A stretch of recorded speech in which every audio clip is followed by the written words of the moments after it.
What is up, everybody? Welcome to the Double FU Fantasy Football Universe. My name is Jeremy Shulman at FF_Rebel. I'm here with two guys who need no introduction, one of which is this guy and the other of which is the other guy. Guys who don't need an introduction, how you doing? We're doing good. How are you, host? Doing good. Pretty I awesome. saw the other guy in there, and I was like, "Wait, what's going on here?" But no, yeah, I'm good, man. How are you? Good. We have another guy, another guy. Let's see if we can add him in here. We have Jesse at J Moeller 05, and we have SC Romero at the PPR show. Guys, why don't you tell us a little bit about how your day's going while I try and figure out how to operate this thing and add Aaron in. Aaron said don't add him. He just listening. Yeah, don't add him. All right, cool. We're good. All right. So I wanted to save this for just a quick little reveal. So today we are talking about none other than, let's see if you can guess by the graphic we're throwing up here. Yeah, I saw it. Yes. There we go. That's Luke strong. Luke McCaffrey. The graphics are top notch here at Fantasy Football Universe. We're talking about Luke McCaffrey, written by our very own Jesse Moeller. Jesse, how'd you feel about Luke McCaffrey here? Much like Luke Skywalker, Luke McCaffrey is on the chosen family of McCaffreys, right? He's got his dad, Ed McCaffrey, played for the Broncos a long time, good NFL receiver. His brother's the superstar running back that everybody knows, Christian McCaffrey. So he has that strong bloodline. So similarities to the Skywalkers are off the charts. I love where we're going with this. Like, he's not going to live up to Luke Skywalker. Like, that's not who he's going to be. But I love the similarities of what we're doing here right now. So yeah, I'm a big fan. SC, what level of force do you think McCaffrey will bring to the NFL? Man, level of force. I think the dark side, because I think people are gonna try to say, "Oh, he's a Jedi," and man, he might not be. He's gonna be a low end Sith, where it's just gonna hurt your team. You're gonna draft it with the bloodline there. Shout out the bloodline. There's a lot of bloodline members in here. We have Marvin Harrison, we have Brendan Rice, we have Frank Gore Jr., and now Luke McCaffrey also.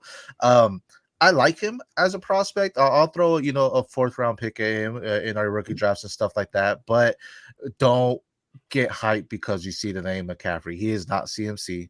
He is a little bit taller than him. He is a little bit bigger, but he's a lot stiffer as far as when it comes to being in the routes and stuff like that. He still has some playmaking ability. He still has great hands to catch it, but he's not going to be as elusive as CMC. CMC is a fantasy god at this point, if you will. He's breaking tackles. He's doing everything you want. He's RB1 consistently.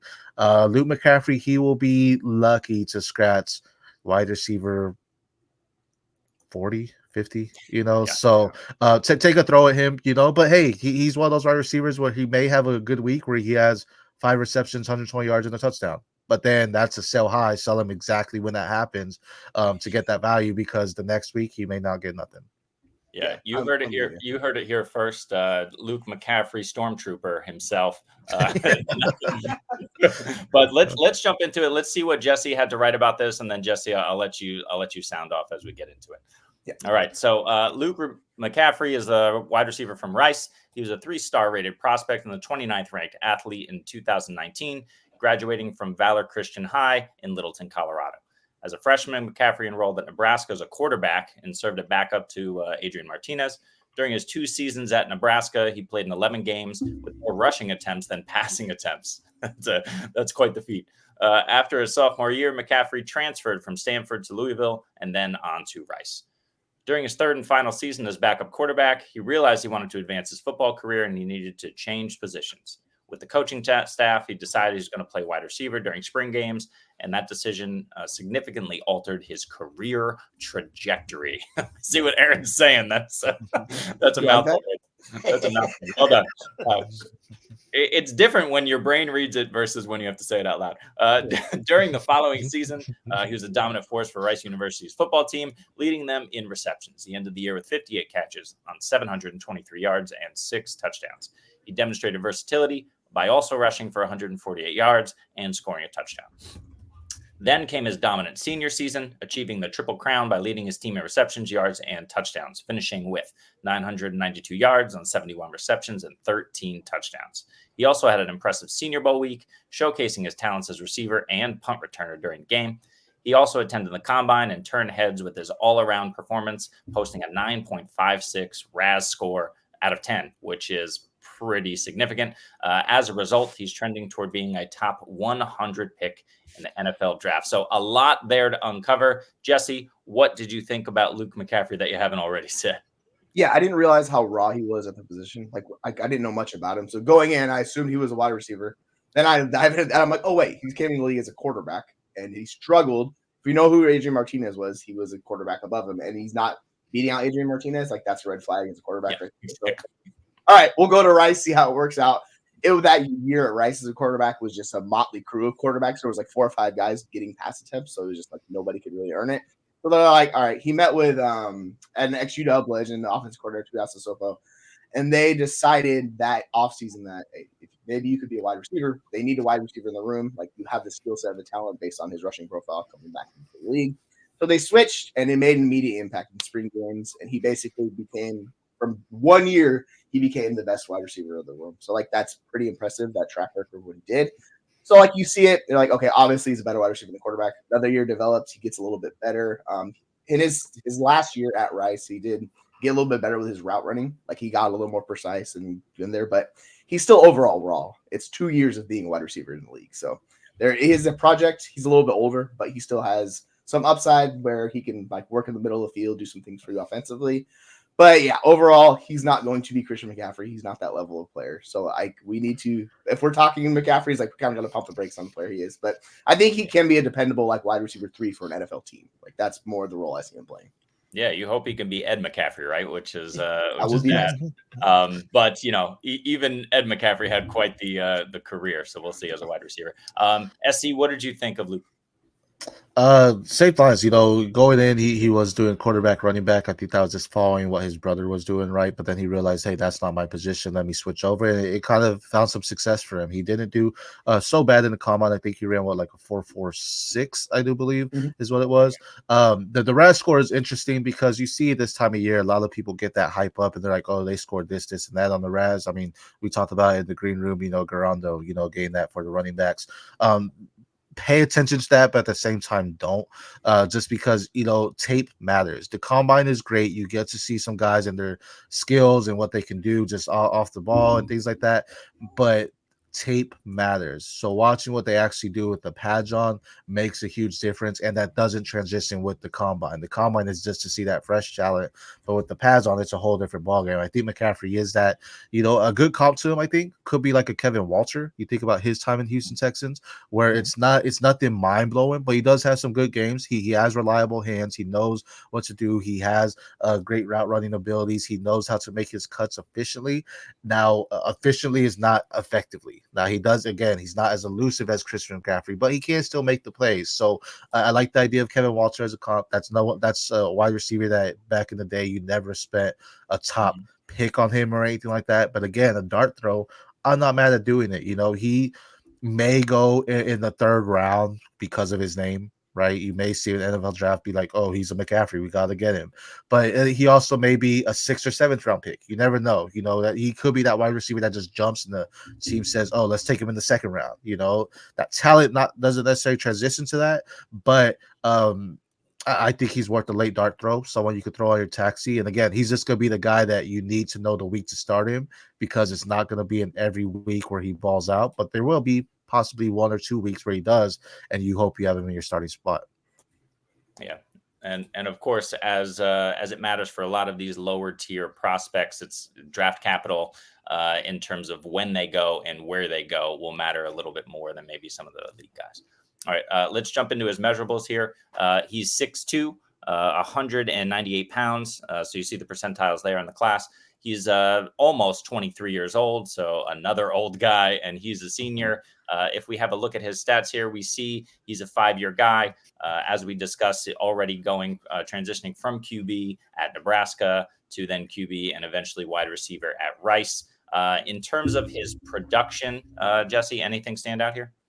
No, it's the whole Louisville thing is weird. He was there for like a week because he realized like I'm not going to be the starting quarterback here because I can't remember who it was a few years ago, but it's a guy that had hype last year or the year before.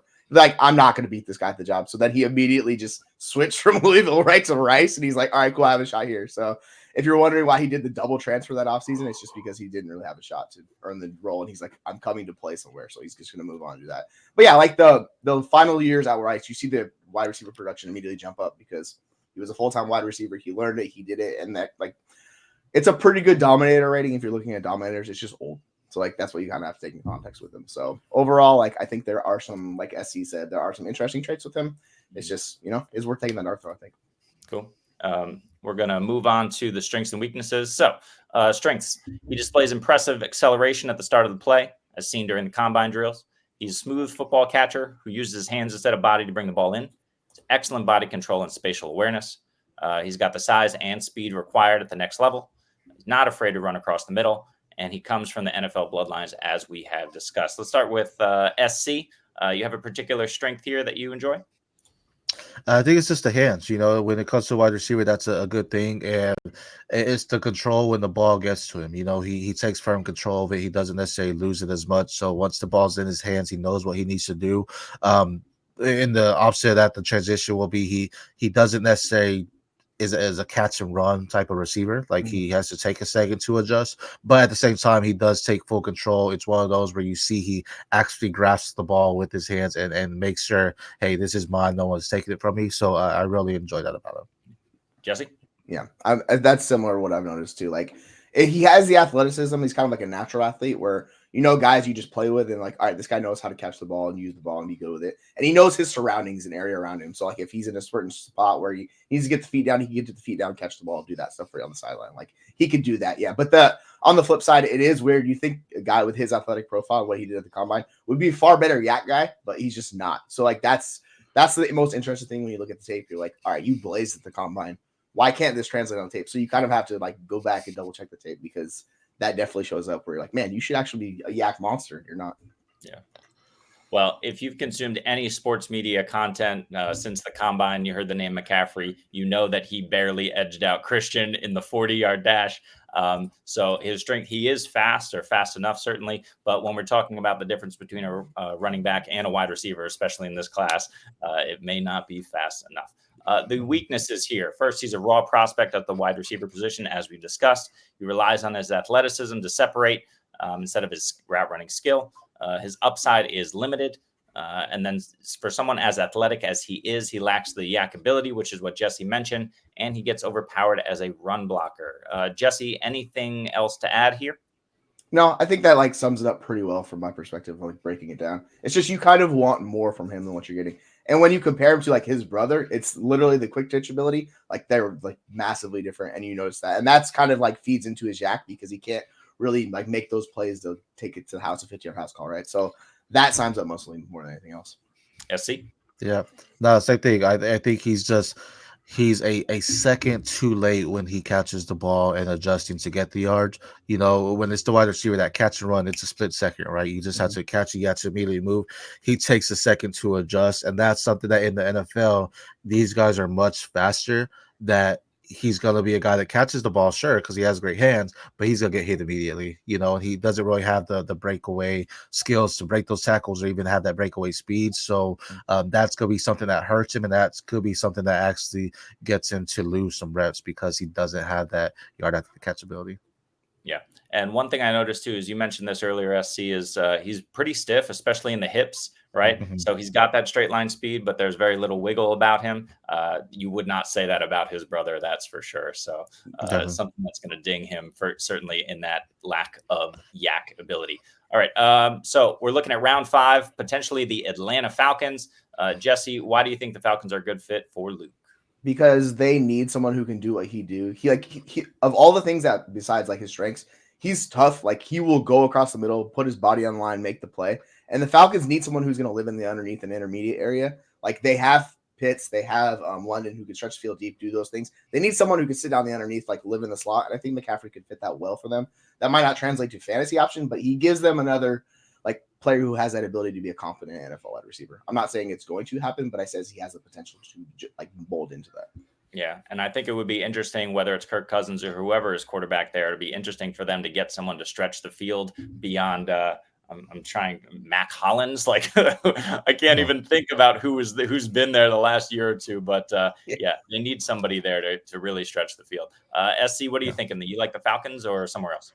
Yeah, I mean, I think he could end up being a good safety net wide receiver. Again, not someone that's gonna get it done, but maybe a third down guy that you just know will get just the 10 yards you need or whatever like that, right? So nothing that's gonna have 80 plus yards a game or anything like that, but just the guy that they have and the options they have it to stretch out. And because he has great hands, Falcons is a great pick. I like that. You want to see him in somewhere where he's not necessarily the wide receiver two. He can fit into that role, but he's probably gonna be more your three or something like that. So I like the Falcons. That's a good pick. Excellent. All right. Well, this has been our sneak peek of rookie wide receiver from Rice, Luke McCaffrey. So thanks for joining us. For Jesse and SC and the ghost of Aaron, I am Jeremy. Thanks for joining us from the fantasy football universe. If you want to check out this article by Jesse and any other content we have, about 100 prospects content in terms of written content, video as well, it's all there on the website. So check us out, and we will see you next time.